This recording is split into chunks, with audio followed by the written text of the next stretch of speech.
जय श्री स्वामीनारायण। श्री स्वामीनारायण गुरुकुल विद्यापीठ में आप सर्व विद्यार्थी मित्रों हार्दिक स्वागत है। आज आपणे धोरण 10 प्रकरण 4 विज्ञान विषय में कार्बन अने तेना संयोजनों एना विषे माहिती मेळवीशुं, एना विषे शीखीशुं। विद्यार्थी मित्रों, आपणे अगाऊ કેટલાક ચેપ્ટરોમાં સંયોજનો વિશે ભણ્યા છે અને સંયોજનો શું છે, કઈ રીતે બને છે એના વિશે માહિતી મેળવી છે।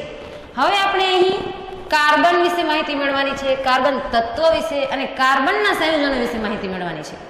તો કાર્બનને આપણે થોડું ડીપમાં ભણવાનું છે અહીં।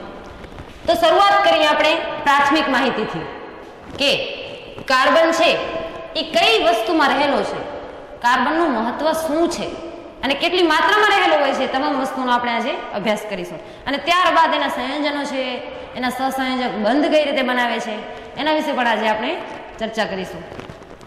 સૌપ્રથમ પ્રાથમિક માહિતીથી શરૂઆત કરીએ છીએ કે એક પ્રવૃત્તિ દ્વારા સમજીએ કે કાર્બન કઈ વસ્તુમાં રહેલો છે। તો શરૂઆત કરીએ કે આપણે રોજબરોજ સવારે ઉઠીએ છીએ ત્યારથી કરી અને આખા દિવસ દરમિયાન કઈ કઈ વસ્તુનો ઉપયોગ કરીએ છીએ કે જેની અંદર કાર્બન રહેલો છે। તો આપણે એવી અહીં લિસ્ટ બનાવ્યું છે નામનું કે સવારથી આખા આપણા રૂટીન દરમિયાન કઈ કઈ વસ્તુનો યુઝ કરીએ છીએ। તો જોઈએ, જેમ કે ખોરાક, આખા દિવસ દરમિયાન આપણે ખોરાકનો ઉપયોગ કરીએ છીએ। ત્યાર પછી રસોઈના વાસણો છે, ટૂથપેસ્ટ છે, સાબુ છે, કપડાં છે, દવા છે, પુસ્તકો, વર્તમાનપત્રો, વાહનો, પાણી, કપ, રકાબી, આવી ઘણી બધી વસ્તુઓ કે જેનો આપણે રોજિંદા જીવન દરમિયાન સવારથી સાંજ કરીને રૂટીન આપણે યુઝ કરતા હોઈએ છીએ। તો આ બધી વસ્તુઓને હવે આપણે જોઈએ કે 3 અલગ અલગ ડિપાર્ટમાં એને વર્ગીકૃત કરીએ। જેમ કે અહીં મેં 3 વસ્તુઓ લખી છે કે આમાંથી ધાતુની કઈ વસ્તુઓ છે, ત્યારબાદ કાચ કે માટીની આમાંથી કઈ વસ્તુઓ છે, અને જે એકે આ બંનેમાંથી ના આવતી હોય એ અન્ય વસ્તુઓ છે, બરાબર। તો અહીંયા વર્ગીકૃત કરેલું છે કે ધાતુની વસ્તુઓ કઈ છે। તો જુઓ અહીંયાથી કે રસોઈના વાસણ એક ધાતુ કહેવાય, એટલે કે રસોઈના વાસણો છે એ ધાતુની વસ્તુમાં આવશે। વાહનો છે, વાહનોના સ્પેર પાર્ટ, અંદરના બહારના એ બધા વાહનોના જે સ્પેર પાર્ટ હોય છે એ શેના બનેલા હોય છે, ધાતુના બનેલા હોય છે, એટલે એ પણ ધાતુમાં સમાવેશ થશે। ત્યારબાદ કાચ અને માટીની વસ્તુઓ એટલે કે કપ, રકાબી, એ બધી જેમ કે અલગ અલગ માટીમાંથી બનેલી હોય, અલગ અલગ કાચમાંથી બનેલા હોય છે, તો એ કાચમાં સમાવેશ થશે। અને બાકીની જુઓ તમે વિદ્યાર્થી મિત્રો કે અન્ય કેટલી બધી વસ્તુઓ આવે છે, જેમ કે ખોરાક છે ધાતુ પણ નથી, કાચ કે માટીની વસ્તુ પણ નથી, તો ખોરાક છે એ અન્યમાં આવશે। ટૂથપેસ્ટ એ પણ આ બંનેમાંથી લાગુ નથી પડતો, એ પણ અન્યમાં આવશે। સાબુ છે, કપડાં છે, દવા છે, પુસ્તકો છે, વર્તમાનપત્રો છે, પાણી છે, આ તમામ વસ્તુઓ એવી છે કે જે ધાતુ અને કાચ કે માટીની બનેલી નથી, પરંતુ આપણે એને અન્યમાં વર્ગીકૃત કરી છે। આ વર્ગીકૃત કરવાનો આપણે મતલબ શું છે કે આના ઉપરથી તારણ કરવાનું છે કે કઈ વસ્તુમાં કાર્બન રહેલો છે। તો હવે તમે જોઈ શકો છો કે સૌથી વધારે તારણ કરો તો અન્ય વસ્તુઓ છે એની અંદર કાર્બન વધારે માત્રામાં જોવા મળે છે। કારણ કે જો તમે જુઓ છો આપણે રોજબરોજ જે ખોરાક ખાઈએ છીએ કેવો હોય છે, કાર્બનિક ખોરાક હોય છે, અને ટૂથપેસ્ટ, આ બધામાં કાર્બન રહેલો છે એવું કહી શકીએ છીએ। અને એટલું જ નહીં, આપણે એમ પણ કહી શકીએ કે આપણું એક શરીર છે એ પણ એક કાર્બનો દ્વારા બનેલું છે। તો આ બધા ઉપરથી તારણ કઈ રીતે કરી શકીએ કે આ વસ્તુઓમાં કાર્બન રહેલો જ છે। તો આપણે જોઈએ કે જે પદાર્થનું દહન કરતા કાર્બન ડાયોક્સાઇડ અને પાણી ઉત્પન્ન કરે તે પદાર્થ કાર્બન ધરાવે છે, અથવા શોર્ટમાં એમ કહી શકીએ કે જે પદાર્થને આપણે સળગાવશું તો એનું દહન થશે તો એ કાર્બન એની અંદર રહેલો છે એવું આપણે કહી શકીએ છીએ। જો તમે ખોરાક છે, ટૂથપેસ્ટ છે, સાબુ, કપડાં, દવા, પુસ્તકો, વર્તમાનપત્રો જે બધું સળગાવો તમે જો, તો એમાંથી દહન ઉત્પન્ન થાય, જો એ સળગી શકે તો જે પદાર્થ સળગે તે કાર્બન કહી શકીએ છીએ, એમાં કાર્બન રહેલો છે એમ કહી શકીએ છીએ। પરંતુ એમાં પણ અપવાદરૂપ આવે છે, જેમ કે હાઇડ્રોજન વાયુ છે, જે હાઇડ્રોજન વાયુ કેવું હોય છે, દહનશીલ વાયુ છે અને એ સળગી શકે છે। એ જ રીતે આપણે મેગ્નેશિયમની પટ્ટી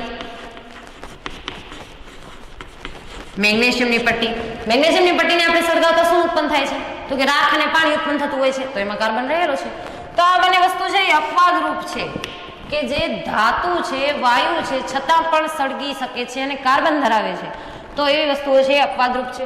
એના સિવાય તમામ આ છે કે જે વાયુ દહન થઈ શકતું હોય એની અંદર કાર્બન ચોક્કસપણે રહેલો હોય છે. આગળ આપણે માહિતી મેળવીએ કે કાર્બન વાતાવરણમાં કઈ કઈ ઘટકોમાં કેટલા પ્રમાણમાં રહેલો છે એના વિશે માહિતી મેળવીએ. જો લખેલું છે કે સજીવોનો પાયાનો ઘટક કાર્બન છે. તમામ સજીવ સૃષ્ટિ જે છે એ કાર્બનથી બનેલી છે અને કાર્બનનો ઉપયોગ, અને આપણે ઇવન એ પણ કહી શકીએ કે જ્યારથી કાર્બનની શરૂઆત થઈ ત્યારથી જીવન શક્ય બન્યું છે. આપણે જોઈએ વિદ્યાર્થી મિત્રો કે અત્યારે જે આધુનિક આપણે ચાલી રહ્યું છે, જે વર્તમાન આધુનિકીકરણમાં આપણે જઈ રહ્યા છીએ, ત્યારે જોઈએ કે વાહનોનો કેટલો બધો ઉપયોગ કરતા હોઈએ છીએ. વાહનોમાં જે પેટ્રોલ, ડીઝલ, આપણે નેફ્તા જે યુઝ કરીએ છીએ એ કાર્બનના બનેલા છે. અને જો કાર્બન જ ના હોય તો આપણું જીવન છે એ શક્ય બની શકતું નથી. આપણે એટલું પણ કહી શકીએ છીએ. તો એટલે આપણે કહીએ છીએ કે સજીવનો પાયાનો મુખ્ય ઘટક છે એ કાર્બન છે. આપણે એને કાર્બન તરીકે રાખ્યું છે. પછી જોઈએ કે પૃથ્વીના પોપડામાં 0.02% જેટલું છે, ફક્ત સામાન્ય છે, 0.02% જેટલો કાર્બન કાર્બોનેટ એટલે કે CO3-2, હાઇડ્રોજન કાર્બોનેટ એટલે કે HCO3- અને કોલસો તેમજ પેટ્રોલિયમ સ્વરૂપે રહેલો છે. એક તો આપણે જોયો કે કાર્બન કાર્બોનેટ, એક હાઇડ્રોજન કાર્બોનેટ અને કોલસો તેમજ પેટ્રોલિયમ એ કેટલા માત્રામાં રહેલો છે તો કે 0.02% ઓનલી રહેલો છે. ત્યાર પછી જોઈએ કે વાતાવરણમાં કાર્બન કેટલો રહેલો છે તો વાતાવરણની અંદર કાર્બન ફક્ત 0.03% રહેલો છે. કાર્બન ડાયોક્સાઇડ સ્વરૂપે રહેલો છે જે આપણે શ્વસન દરમિયાન ઉપયોગ કરીએ છીએ. તો કાર્બન ડાયોક્સાઇડ વાતાવરણમાં ફક્ત 0.03% રહેલો છે. આ જોયું કે કેટલું સામાન્ય અને કેટલું ઓછું પ્રમાણ છે કાર્બનનું વાતાવરણની અંદર, 0.02, 0.03%. તો ખૂબ જ ઓછું પ્રમાણ હોવા છતાં, ધરાવતો હોવા છતાં પણ કાર્બનનું ખૂબ જ મહત્વ છે. આટલું ઓછું પ્રમાણ છે છતાંય ખૂબ મહત્વ. કઈ રીતે? તો આપણે જોયું છે કે આવર્ત કોષ્ટક આપણે જે જોયું કે જેની અંદર 118 તત્વોની શોધ થઈ હતી, તો 118 તત્વોમાં જે કાર્બન રહેલો છે એના સંયોજનો સૌથી વધુ છે. તો જેના સંયોજનો વધુ છે એનું ઓબ્વિયસલી મહત્વ પણ વધારે હોવાનું છે. તો આપણે જોઈએ આગળ કે કાર્બનમાં ઇલેક્ટ્રોન રચના એની કઈ રીતે હોય છે, કારણ કે આગળ આપણે હવે એના સહસંયોજક બંધ વિશે માહિતી મેળવીશું. એનું સંયોજન કઈ રીતે થાય છે. તો કાર્બનની ઇલેક્ટ્રોન રચના જે 118 તત્વોને આપણે ક્રમ વાઇઝ ગોઠવણીમાં આપ્યા છે, આપણે નોર્મલ માહિતી છે, ધોરણ 8 થી આપણે શીખીએ છીએ. તો એ નોર્મલ માહિતી છે, જેમ કે સૌથી પહેલા hydrogen, helium, lithium, beryllium, boron, એ રીતે 118 તત્વોની જે ક્રમ છે એમાં આપણે ઇલેક્ટ્રોન રચનામાં આપણે કાર્બનનો પરમાણુ ક્રમાંક છે એ 6, એટલે કે કાર્બન છે એ કયા ક્રમાંકે આવે છે તો કે 6ઠ્ઠા ક્રમાંકે આવે છે. એટલે આપણે કહી શકીએ કે કાર્બનનો પરમાણુ ક્રમાંક 6 છે. તો એની ઇલેક્ટ્રોન રચના પણ આપણે શીખીએ છીએ કે L, M, N એક કક્ષાઓમાં આપણે એને ગોઠવી શકીએ છીએ. તો તેની ઇલેક્ટ્રોન રચના શું થશે કે અને L માં જ સમાવેશ થઈ જશે, કારણ કે એનો પરમાણુ ક્રમાંક માત્ર 6 છે. તો પહેલી કક્ષામાં હંમેશા આપણે 2 જ ઇલેક્ટ્રોનને આપણે ગોઠવી શકીએ છીએ. તો K એટલે કે એમાં 2 ગોઠવાશે, L માં આપણે 8 ગોઠવી શકીએ છીએ, પરંતુ અહીં તો 6 છે એના, એટલે વધ્યા કેટલા તો કે 4. તો 4 પરમાણુને આપણે L કક્ષામાં ગોઠવી શકીએ. એટલે એની ઇલેક્ટ્રોન રચના કેવી રીતે થશે? ઇલેક્ટ્રોન રચનાને આપણે E- એટલે મતલબ આ એનો સિમ્બોલ છે કે ઇલેક્ટ્રોન રચના જો ના લખવું હોય તો ઇલેક્ટ્રોન રચનાને આ રીતે દર્શાવી શકાય છે. તો કાર્બનની ઇલેક્ટ્રોન રચના 2 અને 4 થશે. એનો પરમાણુ ક્રમાંક 6 છે, તેથી એની ઇલેક્ટ્રોન રચના શીખી. આગળ આપણે શીખીએ કાર્બનમાં બંધ સહસંયોજન બંધ કઈ રીતે બને છે. કાર્બનમાં બંધન અને સહસંયોજક બંધ એમાં જોતા પહેલા આપણે બંનેના કાર્બનના અને આયનીય ગુણધર્મો જોવા પડશે. આયનીય સંયોજનના ગુણધર્મો અને કાર્બનના ગુણધર્મો કઈ રીતે જુદા પડે છે.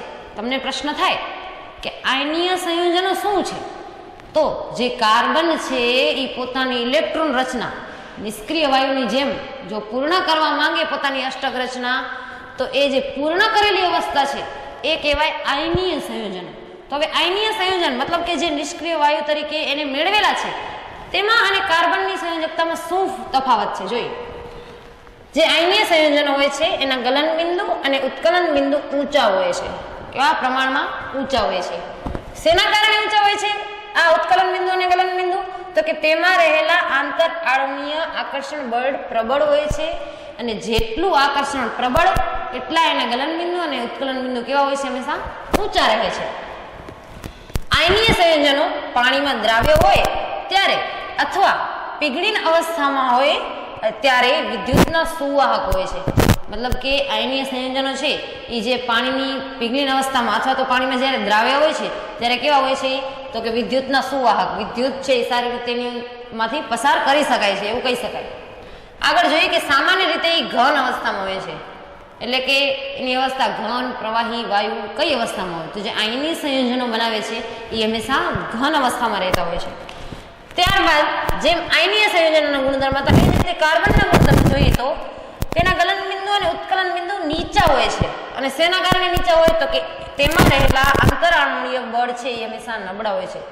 કઈ રીતે નબળા અને કઈ રીતે નીચા હોય? તો આપણે જોઈએ જ છીએ કે જે નેફ્તા છે, પેટ્રોલિયમ છે, એ બધાને જો કેરોસીન છે જો થોડીક વાર ખુલ્લી અવસ્થામાં મૂકવા આવે અને ખુલ્લા વાતાવરણમાં મૂકવામાં આવે તો થોડીક વારમાં એ બાષ્પ સ્વરૂપે આપણને મળતા હોય છે. એ ઉડી જતું હોય છે, બાષ્પ સ્વરૂપે મળે છે. એટલે એના ગલન બિંદુ અને ઉત્કલન બિંદુ નીચા હોય છે એમ આપણે કહી શકીએ છીએ. ઉદાહરણ જ છે આપણી સામે.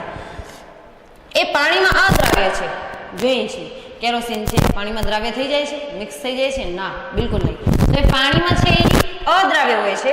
તે પીગળીન અવસ્થામાં વિદ્યુતના અવાહક છે, વિદ્યુત પસાર કરી શકાતું નથી, વિદ્યુતના બિલકુલ અવાહક હોય છે કાર્બન.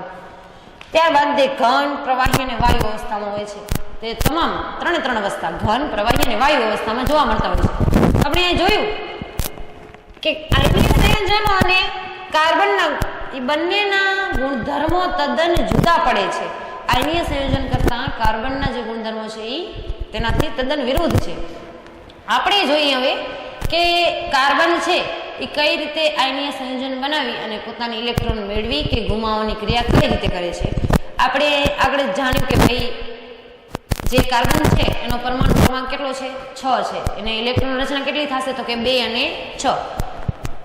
તો જોઈએ કે કોઈ પણ તત્વની પ્રતિક્રિયાત્મકતા બાહ્યતમ કક્ષામાં રહેલા ઇલેક્ટ્રોનની સંખ્યાના આધારે નિષ્ક્રિય તત્વ જેવી ઇલેક્ટ્રોન રચના પ્રાપ્ત કરવા માટેના ગુણધર્મોના આધારે છે. શોર્ટમાં એમ કહી શકું, સમજાવી શકું કે જે ઇલેક્ટ્રોન રચના બનાવે, કાર્બનની આપણે ઇલેક્ટ્રોન રચના બનાવીએ છીએ કે ભાઈ એની છેલ્લી અવસ્થા બાહ્ય અવસ્થામાં આપણે કેટલા ઇલેક્ટ્રોન રહેલા છે? આપણે વાત કરી કે ચાર ઇલેક્ટ્રોન રહેલા છે બાહ્યતમ કક્ષામાં. તો જે 4 ઇલેક્ટ્રોન રહેલા છે એના ઉપર એની પ્રતિક્રિયાત્મકતા આધાર છે કે એ ઇલેક્ટ્રોન મેળવશે કે ગુમાવશે, ધન આયન બનાવશે કે ઋણ આયન બનાવશે. જોઈએ કે કાર્બનની બાહ્યતમ કક્ષામાં કેટલા ઇલેક્ટ્રોન છે? 4 ઇલેક્ટ્રોન છે. આયનીય સંયોજનો બનાવવા માટે એને જો આયનીય સંયોજન બનાવવું હોય તો કાં તો ઇલેક્ટ્રોન એ ગુમાવશે અથવા તો એ પોતાને ઇલેક્ટ્રોન મેળવી શકે છે. તો આયનીય સંયોજન બનાવવા માટે ઇલેક્ટ્રોન ગુમાવી કે મેળવી શકે છે. જો એ ગુમાવે તો શું બને? C+4 ધન આયન બને. જો કોઈ પણ તત્વ છે એ પોતાનો ઇલેક્ટ્રોન ગુમાવી અને બીજાને જો આપે તો એ ધન આયન બનાવે, અને જો બીજા પાસેથી મેળવે ઇલેક્ટ્રોન તો એ ઋણ આયન બનાવે છે. તો જોઈએ કે C+4 તે ઇલેક્ટ્રોન ગુમાવીને ધન આયન બનાવે છે. તે અસ્થાયી છે. અસ્થાયી એટલે શું? એ ધન આયન આપણે બન્યું ખબર પડી કે એને ઇલેક્ટ્રોન છે એ બાહ્યતમ કક્ષામાં કેટલા છે? 4 ઇલેક્ટ્રોન છે. જો 4 ઇલેક્ટ્રોન પોતે બીજાને આપી દે છે અને પોતાની કક્ષા 2 ફક્ત 2 જ રાખી શકે અને 4 ઇલેક્ટ્રોન બીજાને આપે છે તો અસ્થાયી કઈ રીતે બને? તો જે ઇલેક્ટ્રોન રચના હતી એમાં ભંગ પડ્યો, કારણ કે 2 અને 4 હતી. હવે કેટલી રહી? ફક્ત 2 રહી. એટલે અસ્થાયી સ્વરૂપે જોવા મળે છે. એ જ રીતે જો કોઈ ઋણાયન મતલબ કે એની પૂર્ણ કક્ષા અષ્ટક રચના છે એ પૂર્ણ કરવા માટે C-4 તે ઇલેક્ટ્રોન મેળવી અને ઋણાયન બનાવે છે. કોઈ પાસે ઇલેક્ટ્રોન મેળવે છે અને એનું પોતાનું ઋણાયન બનાવે છે, તે પણ અસ્થાયી. કેમ અસ્થાયી? 2 અને 4 ઇલેક્ટ્રોન તો હતા જ પહેલેથી, એટલે કે આપણે કહી શકીએ કે 6 ઇલેક્ટ્રોન એની અંદર પહેલાથી છે, પરંતુ હવે એ શું કરે છે તો કે 4 ઇલેક્ટ્રોન બીજા પાસેથી મેળવે છે. જો 4 ઇલેક્ટ્રોન મેળવે, 2 + 4 6 તો હતા જ, +4 આવ્યા એટલે કે ટોટલ કેટલા થયા? 10 ઇલેક્ટ્રોન થયા. હતા 6 તો 6 ઇલેક્ટ્રોન જ્યારે 10 ઇલેક્ટ્રોનને સાચવે છે ત્યારે સ્ટેબલ જાળવી શકતા નથી. એનું પ્રમાણ છે એ અસ્થાયી હોય છે. એટલે આપણે કહીએ કે એ અસ્થાયી સ્વરૂપે હોય છે. આમાં પણ અસ્થાયી અને આ પણ બંને જો મેળવે કે ગુમાવે તો અસ્થાયી સ્વરૂપે જ જોવા મળે છે. તો શું છે એનું નિરાકરણ? કે તે અસ્થાયી હોવાથી કાર્બન બીજા પરમાણુમાં બાહ્યતમ કક્ષામાં રહેલા ઇલેક્ટ્રોન સાથે સહસંયોજક બંધ બનાવી અને ભાગીદારી કરતા હોય છે. મતલબ કે પોતાના જેવો જ પરમાણુ ક્રમાંક છે, જેમ કે કાર્બન છે એ પોતાના જેવો કાર્બન છે એમાંથી સહસંયોજક બંધથી જોડાઈ અને એકબીજા છે એ શું કરે છે તો કે બાહ્યતમ કક્ષામાં ઇલેક્ટ્રોન હોય એને ભાગીદારી કરી અને સહસંયોજક બંધ બનાવે છે, જેના કારણે એ અસ્થાયી સ્વરૂપે જોવા મળે નહીં. તો ચાલો એના બે ઉદાહરણો તમને અહીંયા આપું છું કે સહસંયોજક બંધ છે એ કઈ રીતે બને છે. બે ઉદાહરણ આપું છું. પહેલું છે ક્લોરીન Cl2, એ પોતાનો સહસંયોજક બંધ કઈ રીતે બનાવે છે. તો ક્લોરીનનો પરમાણુ ક્રમાંક કેટલો છે તો કે પરમાણુ ક્રમાંક એનો કેટલો 17 છે.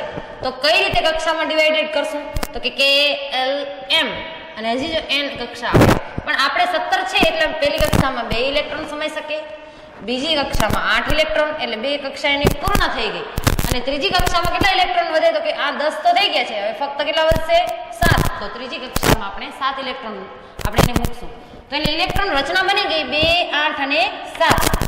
હવે ઇલેક્ટ્રોન રચના પ્રમાણે એના ઇલેક્ટ્રોન ચારે બાજુ કઈ રીતે ગોઠવી શકાય છે તો જોઈએ કે Cl છે 2, અહીં 2, અહીં 2 અને 1 અહીંયા, એટલે કે ટોટલ કેટલા થયા તો કે 1, 2, 3, 4, 5, 6 અને 1, 7. એ જ રીતે પ્લસ ક્લોરીન છે એ પોતાની બાહ્યતમ કક્ષા છે, બાહ્યતમ કક્ષા જ પૂર્ણ કરવાની છે, એટલે બાહ્યતમ કક્ષામાં જેટલા ઇલેક્ટ્રોન છે એ જ અહીં દર્શાવવાના છે, કારણ કે ફક્ત આપણે આ બંને રચના પૂર્ણ છે. આ રચના પૂર્ણ કરવા માટે એ શું કરશે સહસંયોજક બંધ બનાવશે.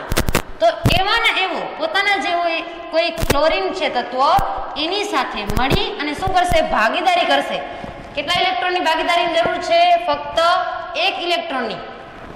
તો પોતાના છે એ 7 ઇલેક્ટ્રોન છે જ, બીજો એવાનો ક્લોરીન તત્વ છે એના 7 ઇલેક્ટ્રોન છે અને આ 7 ઇલેક્ટ્રોન અને બે વચ્ચે જે છે એમાંથી 1 ઇલેક્ટ્રોન આનો મેળવી અને પોતાની રચના પૂર્ણ કરશે. એ જ રીતે આ ક્લોરીન તત્વ આની સાથે ભાગીદારી કરી અને પોતાના છે એ 8 ઇલેક્ટ્રોન તત્વ છે એ પરમાણુ ક્રમાંકમાં એના અષ્ટક રચના એની પૂર્ણ કરે છે. તો આ જે બને છે એ સહસંયોજક બંધ બનાવે છે, ભાગીદારી કરે છે ઇલેક્ટ્રોનની અને એ ધન આયન બનાવી અને પોતાની અષ્ટક રચના પૂર્ણ કરે છે.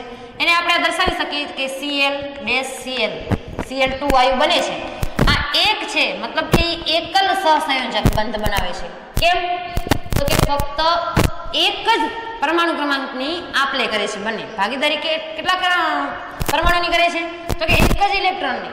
તો એક ઇલેક્ટ્રોનની જો ભાગીદારી કરતા હોય તો આપણે એને કયો બંધ કહી શકીએ એકલ સહસંયોજક બંધ. એકલ સહસંયોજક બંધ કહી શકીએ છીએ અને એકલ સહસંયોજક બંધને આ રીતે દર્શાવી શકીએ છીએ. એટલે આપણે જોયું કે જે Cl ક્લોરીન વાયુ છે ક્લોરીન જે તત્વ છે એ શું કરે છે એને એની આગળ કયું તત્વ આવે છે તો કે આર્ગોન આવે છે અને આર્ગોનની ઇલેક્ટ્રોન રચના શું છે તો કે 2, 8, 8, કારણ કે એનો પરમાણુ ક્રમાંક આર્ગોનનો કેટલો છે 18 છે.